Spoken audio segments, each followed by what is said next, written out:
The observation deck of the Verdant Alliance command station afforded a view that had once been beautiful. Now it was a portrait of apocalypse. The primary star hung in the darkness like a dying eye, its light filtered through clouds of debris that had once been orbital installations. Below, the world of Elysium Prime rotated in silence, its once teeming cities dark and broken. Commander Lyra stood motionless before the vast transparent aluminum panel, her violet skin pale with exhaustion. Behind her, the command center hummed with the desperate activity of officers trying to coordinate an evacuation that had become increasingly impossible. The Zarathi Collective had arrived 3 days ago, and in 72 hours they had dismantled everything the Verdant Alliance had built over 5,000 years. Contact lost with the Southern Hemisphere defense grid, an officer called out, his antennae drooping in despair. Lyra did not turn. She had stopped counting losses after the first 100 million. The Zarathi were thorough, they were efficient, they were unstoppable. How much longer, she asked quietly. The tactical officer, a female whose name Lyra could no longer remember through the fog of grief, consulted her displays. 12 hours, perhaps 14. The primary Zarathi battle groups are consolidating their position. They will begin the final bombardment at dawn. After that, she did not finish the sentence. There was no need. 12 hours for 6 billion people to cease to exist. The Verdant Alliance, which had spread across 47 star systems, which had built wonders of engineering and art and philosophy, reduced to a final handful of hours and a single, dying world. Begin priority transmission on all open channels, Lyra said. Every frequency. Include the coordinates that the humans provided. It is a mercy that they will never receive this message in time. At least we spare them the knowledge of our extinction. An hour later, as the final distress signal was being transmitted into the void, no one noticed the sensor relay blip that indicated something far away was receiving the broadcast. In a region of space that the Verdant Alliance had long dismissed as empty and primitive, a human ship was listening. The USMS Defiant was not a large vessel by human military standards. Her beam length was only 240 meters, her crew complement just over 300 souls. But what she lacked in size, she made up for in capability. Her engines were state-of-the-art, her combat systems integrated with artificial intelligence that had never been defeated in any engagement with human rivals. More importantly, her captain was someone who never accepted the word impossible. Captain Marcus Webb stood in the center of the Defiance bridge, reading the distress signal that had been automatically translated and flagged by their systems. He was tall, broad-shouldered, with graying hair and eyes that had seen more than any one lifetime should contain. He had served in the human fleet for 30 years, had fought in conflicts across 3 star clusters, and had developed an almost preternatural sense for when a fight needed to be fought. "You understand what this means," said Commander Alina Akafer, his first officer. She was younger than Marcus, brilliant, with a technical mastery that exceeded most of the specialists on the vessel. The Zarathi Collective, if they're attacking here, then the entire region is destabilized. We are over 40 light years away. Even at maximum acceleration, we're looking at 12 days of travel time. The message was transmitted 90 minutes ago, Marcus said, his eyes fixed on the signal data. The Verdant Alliance believed they had 14 hours. By the time we arrive, the battle will be over. Exactly, Alina said. We would be arriving to salvage operations in the best case. In the worst case, we would be arriving to face a fresh, triumphant Zarathi force. We have the firepower to handle them, sir, but only if we're not outnumbered. And we will be outnumbered. Marcus read through the data again. The analysis painted a grim picture. The Zarathi force was enormous, at least 15 capital ships against the Defiant's single hull. By any rational military calculation, the human ship should turn around and report the incident to command. But Marcus Webb had never been particularly rational. "Best possible speed," he said. "Maximum acceleration. Alert engineering that I want every system ready for combat. We're going." "Sir," Alina began. "That's an order, Commander." Alina hesitated for only a moment, then nodded. She had served under Marcus long enough to understand that when he made a decision like this, it came from something deeper than mere impulse. It came from the core of who he was. "Aye, Captain, I'll inform the crew." The ship's all-hands notification system activated moments later. Marcus Webb's voice, calm and measured, resonated through every corridor, every compartment, every engineering space of the Defiant. "This is the captain. The Verdant Alliance is under attack by a superior force. We are setting course to render assistance. I won't ask anyone to volunteer for what comes next. I'm asking for your service to humanity, to your oaths, and to the principle that some things are worth fighting for even when victory isn't guaranteed. We move in 5 minutes. All hands to stations." In the engineering section, Chief Engineer Robert Santos heard the announcement and allowed himself a thin smile. He had served under Webb for 11 years. He knew that the captain had just decided to change the course of galactic history, even if none of them knew it yet. The Defiant surged forward, her engines producing a bloom of plasma that outshone the nearby stars. Aboard the vessel, every crew member understood that they were traveling toward a battle that might well be their last. 12 days of transit time. 12 days of preparation, of tension, of waiting. The crew of the Defiant trained constantly, running combat scenarios and tactical simulations. They checked and rechecked their weapons systems, their shields, their defensive architecture. Marcus spent hours in the strategy room, working with Alina and the tactical officers to develop plans for engaging an enemy force that outnumbered them 10-1. "We cannot win a conventional engagement," Alina said during one of these sessions, standing before a holographic representation of the expected Zarathi formation. "Our advantages are speed, maneuverability, and integrated systems. The Zarathi favor overwhelming firepower and armor. If we allow them to pin us down and rake us with their main batteries, we will be destroyed." "Then we don't let them pin us down," Marcus said. "We hit them fast, we hit them hard, and we hit them where they least expect it. The Zarathi have been waging the same style of warfare for 50 years. They are predictable. Predictability is weakness." He highlighted the Zarathi flagship in the holographic display, a massive dreadnought that was easily 3 times the displacement of the Defiant. "That vessel is their nerve center. Their decision-making authority flows through it. If we can cripple or destroy it, the Zarathi fleet coordination breaks down. Without coordination, their numerical advantage becomes a liability. Multiple independent ships flailing about without unified command. And how do you propose we cripple a dreadnought whose main weapons are powerful enough to destroy us in a single volley?" Alina asked. Marcus smiled slightly. "We go through the back door. The Zarathi flagship, like all their vessels, has traditional shield projectors on the forward and lateral hull. Aft section, where the engineers historically thought enemy vessels wouldn't be able to approach because of the main drive exhaust, is less protected. Modern shields should handle the heat, but the shield geometry is weaker. It's a design flaw that I've observed in multiple Zarathi vessels. A flaw that their entire tactical doctrine is built around," Alina said. "Which means if they know you're coming, they'll have defenses ready." "Then we make sure they don't know we're coming until it's far too late," Marcus replied. The final 12 hours before arrival, Marcus called the senior staff to the bridge. He stood before them, Alina, Robert Santos from engineering, Dr. Amara Khalil, who served as the medical officer, Lieutenant Kevin Park in charge of tactical operations, and communications officer Grace Turner. "In a few hours we enter combat," Marcus said. "I want each of you to understand what we're walking into. We are going to face a Zarathi force that is far larger than we are. By conventional calculations, we should lose, badly, but we are not going to fight this battle according to their conventions. We are going to fight it according to ours." He pulled up a tactical schematic. "The Verdant Alliance world should still be under assault when we arrive, but the bombardment will be beginning its final phase. That means the Zarathi will have committed most of their firepower to the planetary engagement. Their ships will be focused downward. We will arrive from an unexpected vector and execute a rapid strike against the flagship. Kevin, I want every weapon system we have ready to fire. Full broadside the moment we decloak." Kevin Park nodded. He was young for his position, only 32, but he was exceptional at what he did.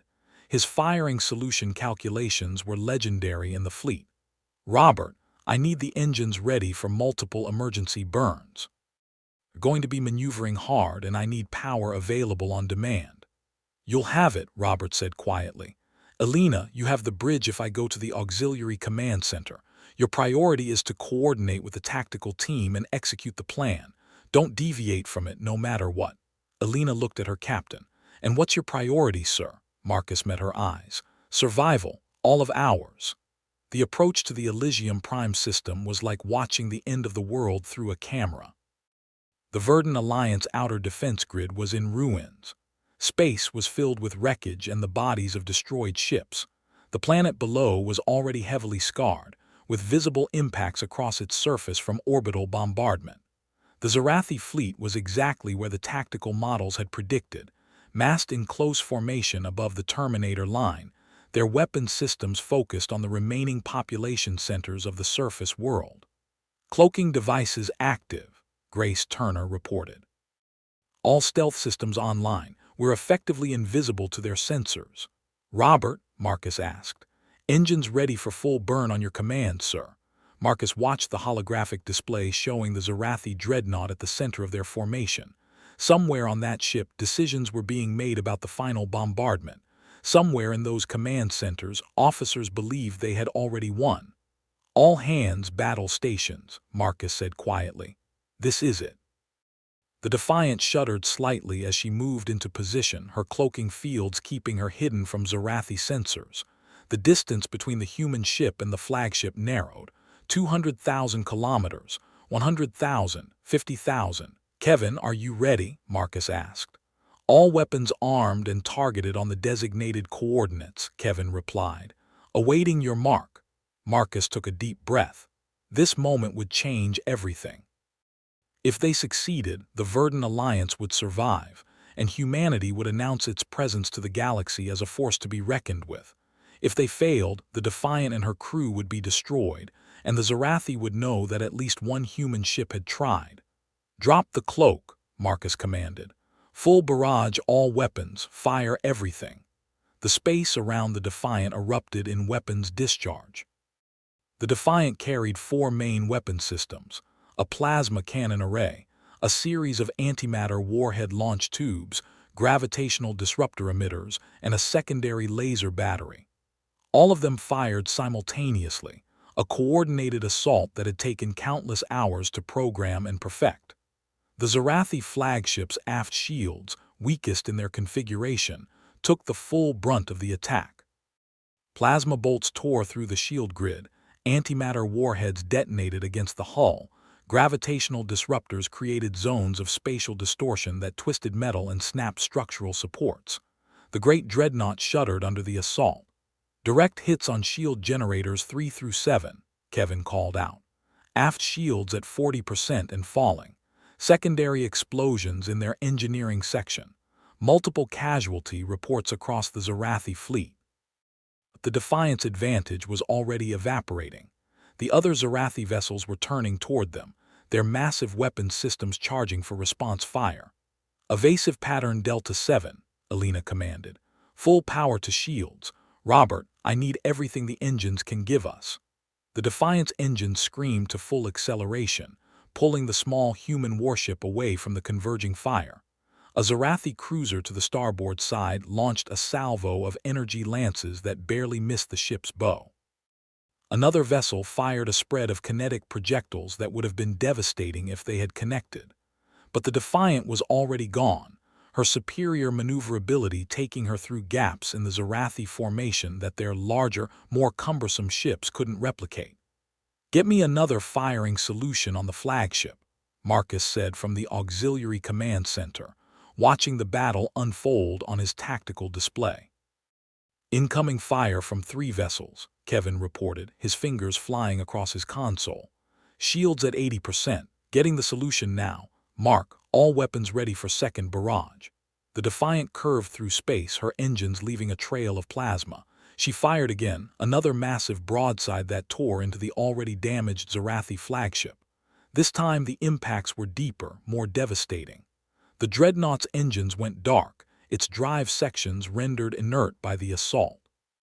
The flagship is dead in space, Kevin reported, and Marcus could hear the shock in his voice. The most powerful ship in the Zarathi flotilla had been crippled by a single human vessel. But there was no time to celebrate. The other Zarathi ships, reacting to the loss of their flagship, began to coordinate their response. Dozens of weapon systems came to bear on the Defiant. The human ship's shields flared brilliant white as energy bombarded them from all sides. "Shields at 60%, Alina called out. "Port lateral armor compromised. We're taking hits." "Target their missile battery on the flagship's sister ship," Marcus commanded. "Kevin, I want a concentrated barrage. Robert, give me everything." The Defiant dove deeper into the Zarathi formation, her engines pushing to the very edge of what they could sustain. Her weapons fired in rapid succession, targeting the supporting vessels around the disabled dreadnought. A Zarathi cruiser exploded in a ball of plasma. Another ship, crippled by a direct hit to her main reactor, began to list and fall away from the formation. Marcus understood what was happening. The Zarathi fleet, coordinated around their flagship, had lost its nerve center. Without unified command, they were reverting to individual tactics. Some vessels pressed the attack on the Defiant. Others tried to maintain the bombardment of the planet below. Still others seemed confused about what to do. "The bombardment is slowing," Alina said from the bridge. "The Zarathi are redirecting ships from the planetary assault to engage us." "That's exactly what we want," Marcus said. "Every ship they move away from the planet is one less gun firing at them. Grace, open a communications channel to Elysium Prime. Tell them help has arrived." It took several minutes for the message to travel at light speed and then be translated and understood. But when it did, Marcus imagined the reaction on that dying world. In command centers across Elysium Prime, officers suddenly heard that salvation was coming. Not in the distant future, not in abstract hope, but now. A human warship impossibly had arrived and was fighting the Zarathi. The battle raged for another 3 hours. The Defiant was wounded, her armor scarred, her shields battered, her weapon systems overheating from continuous fire. But she refused to die. She refused to fall. Marcus drove her through the enemy formation again and again, each pass targeting a different Zarathi vessel, each assault weakening their coordination further. A Zarathi battle cruiser got too close. Its weapons raked across the Defiant's starboard section, tearing through armor and scoring deep wounds in her hull. Alina called for emergency decompression protocols. Robert rerouted power to compensate for damaged systems. "We can't keep taking hits like that," Alina said, and for the first time in her service under Marcus heard doubt in her voice. "One more run," Marcus said. "Just one more. Focus all remaining firepower on the second dreadnought. If we can cripple it, the rest of their formation will collapse." "Sir, if we make another run like that, we won't have the shields to survive," Alina said. "Then we don't rely on shields," Marcus replied. "Robert, when we make our final approach, I want you to time the main engine burn so that the heat bloom from our thrusters blocks their sensor targeting solution. We'll be using the debris field as cover." "Captain, that's insane," Robert said. "The ship can barely hold together as it is." "I know, Chief, but we finish this." The Defiant made her final approach, using the wreckage of destroyed Zarathi vessels as cover, using the plasma trails of her own engines to obscure her position. The second Zarathi dreadnought, trying to target the small human ship, was effectively blinded by the interference and confusion. It fired blindly into the debris field. The Defiant emerged from the chaos at point-blank range and unleashed everything she had left. Point defense lasers, antimatter warheads, plasma cannons, everything. The second dreadnought, overwhelmed by the assault at such close range, took catastrophic damage. Its reactor overloaded. The ship became an expanding sphere of fire. The Zarathi fleet, having now lost both dreadnoughts and several support vessels, suddenly found themselves looking at a small human ship that had survived. It was an impossible situation. They had outnumbered their opponent 10-1 and were losing. "They're disengaging," Kevin reported. "Multiple Zarathi ships are activating jump drives. They're leaving." Silence fell across the bridge of the Defiant. Then, slowly, someone began to clap. Within moments, the entire bridge crew was applauding. Alina was standing, her fist raised. "We won," she said simply. "We actually won." The the Defiant moved into orbit above Elysium Prime. As she took position, messages began to pour in from the surface. Relief, gratitude, astonishment. The people of Elysium Prime had watched their extinction coming, had accepted it as inevitable. And then from the void had come salvation in the form of a human warship. Commander Lyra herself transmitted a message to Captain Marcus Webb. When it arrived at the Defiant, Marcus had the entire senior staff assembled on the bridge to hear it. "To the humans who have saved us," Lyra's voice said, her tone carrying overtones of emotion that translated even across the gap between species. "We have known of your civilization for many years. We considered you a primitive species, interesting in your own right but lacking the sophistication for space warfare. Today, you have shown us the error of our assessment. You came to us across an impossible distance, risked your ship and your lives for a people you had never met, and defeated an enemy force that we believed unbeatable. This is not a demonstration of superior technology or force. This is a demonstration of something we have largely forgotten in our civilized societies. This is courage." The message ended. Marcus Webb stood in silence for a long moment. Outside the viewports of the bridge, the primary star of the Elysium system shone down on a world that would continue to exist. Somewhere in the wreckage above that world, billions of people were beginning to hope again. "Sir," Alina said quietly, "what do we do now?" Marcus considered the question. He thought about the journey that had brought them here, the crew who had believed in him despite the odds, the captain who had made an impossible choice. "Now we go home," he said. "But first we help them pick up the pieces. And then we tell the galaxy that humanity is no longer isolated in the darkness. We are here, we are present, and we will always respond when hope is on the brink of extinction." As the Defiant hung above Elysium Prime, her battered hull shimmering in the starlight, humanity took its first true step toward a place among the great powers of the galaxy. Not through conquest or colonization, but through the simple, profound act of showing up when it mattered most. Hope was gone. Then a human warship rose from the void, and everything changed.